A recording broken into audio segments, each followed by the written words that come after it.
കുറ്റപ്പെടുത്തലുകളില്ലാതെ കുറ്റപ്പെടുത്തൽ ഉണ്ടാവാൻ പാടില്ല. ഒരു കുറവ് കാണുമ്പോൾ തെരഞ്ഞെടുത്തത് നമ്മളാണല്ലോ, ഇഷ്ടപ്പെട്ടിട്ടില്ല തെരഞ്ഞെടുത്തത്, പിന്നെന്താ ഇഷ്ടം? അപ്പൊ ഒരാളെ ഇഷ്ടപ്പെട്ടിട്ടാണ് തെരഞ്ഞെടുത്തതെങ്കിൽ ആ കുറ്റങ്ങൾ കാണാൻ കണ്ണിന് കഴിയില്ല. ഒരു വസ്തുവിനോട് ഇഷ്ടം ഉണ്ടാകുമ്പോൾ പിന്നെ ആ ഇഷ്ടത്തെ നമ്മൾ എന്താണ് വളർത്തിക്കൊണ്ടുവരാറുണ്ട്. അപ്പൊ ആ ഇഷ്ടത്തെ നാം ഇഷ്ടമായിട്ട് മാറ്റണം. ഒരു ജോലി പഠിച്ച് നമ്മൾ ആഗ്രഹിക്കണമെങ്കിൽ അതിനുവേണ്ടി കഷ്ടപ്പെടും. അതിന്റെ ത്യാഗങ്ങളെ നമ്മൾ മറന്നു പോകും. എന്തേ കാരണം നമുക്കൊരു ലക്ഷ്യമുണ്ട്. അതുപോലെയാണ് നമ്മുടെ കൂടെ നിൽക്കുന്ന സഹകരണി. അപ്പൊ അതുകൊണ്ട് മനസ്സിലാക്കേണ്ടത് നന്നായിട്ട് സ്നേഹിക്കുക, സ്നേഹ സൗരഭ്യത്തിന്റെ ആ മനോഹരിത നാം അവർക്ക് കാഴ്ചവെക്കും. അത് മാത്രമല്ല ഇഷ്ടങ്ങൾ അറിയണം. രണ്ടുപേരും തമ്മിൽ ഓപ്പൺനെസ് ഉണ്ടാവും. എന്താണ് നിന്റെ ഇഷ്ടം? ഇതാണ് മനസ്സിൽ ഇങ്ങനെ വെക്കേണ്ടല്ല.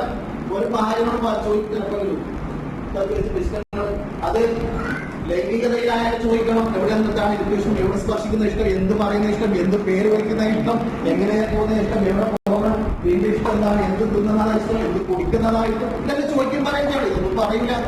നമ്മളെ ഇഷ്ടത്തിന് അങ്ങ് വാങ്ങിക്കൊണ്ട് കൊടുത്താൽ പോരാ. എനിക്ക് ഇഷ്ടമുള്ള നല്ല ഫ്രൂട്ട്സ് വാങ്ങിക്കൊണ്ട് ഓളത് തിന്നില്ല, എന്നിട്ട് തിന്നത് പറഞ്ഞ സംഘർഷം ചെയ്യുവാണ്.